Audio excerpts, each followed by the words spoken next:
नमस्कार। हम लोगों ने जहां बात किया था वैदिक पीरियड के प्रशासन के बारे में, आज हम लोग जानेंगे वह 16 संस्कार आखिर में वैदिक पीरियड में वो क्या थे, जिसका पहला संस्कार जन्म था तथा 16वां संस्कार मृत्यु से संबंधित था। तो चलिए समझते हैं पूरे 16 संस्कार को, जैसा कि वैदिक पीरियड में डिस्कस किया गया है।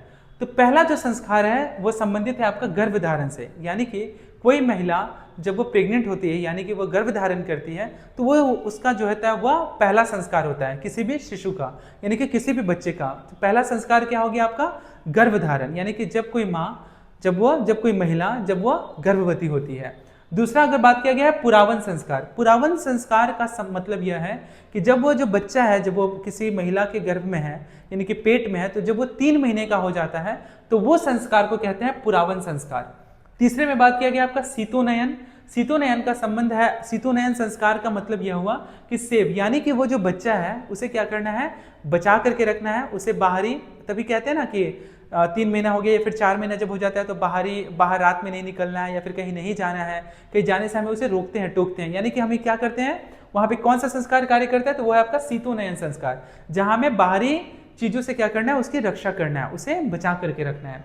चौथा बात किया गया आपका कास्ट, यानी कि बॉर्न टाइम, जब वो पैदा होता है, जब वो जन्म हो लेता है तो वो किस कुल में पैदा हुआ है, किस कुल में पैदा हुआ या फिर किस जात का है, तो ये जिस कास्ट से संबंधित है क्या होता है, वह कास्ट से संबंधित जो संस्कार है जब वो जन्म के समय जब वो पैदा होता है तो उसे वो नाम दिया जाता है, तो वो संबंध हो गया आपका कास्ट से संबंधित, वो हो गया चौथा संस्कार।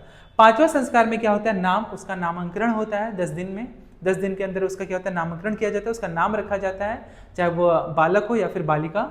छठे संस्कार का बात किया गया निष्क्रमण संस्कार, फर्स्ट टाइम गो आउटसाइड, पहली बार वो क्या होता है अपने घर से क्या होता है वह बाहर जाता है।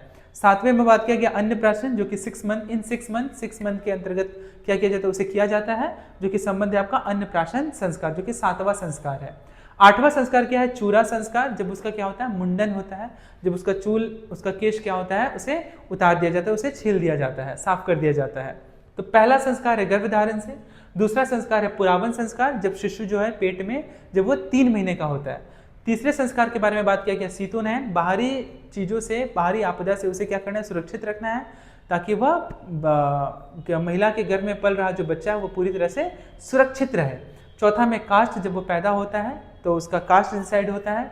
पांचवें में बात किया गया है नामकरण के बारे में, यानी कि 10वें दिन में उसका क्या होता है, नामकरण किया जाता है। छठे में बात किया गया निष्क्रमण, यानी कि फर्स्ट टाइम वो गो आउटसाइड, वो फर्स्ट टाइम वह घर से बाहर जाता है। सातवें में अन्नप्राशन, जो कि 6 मंथ के अंतर्गत होता है। और वही 8वें में बात किया गया आपका चूरा, यानी कि मुंडन। तो इस तरह से टोटल 8 संस्कार कंप्लीट हुए। नेक्स्ट हम लोग जाएंगे 9 में क्या बात किया गया, तो 9 में कर्ण भेदन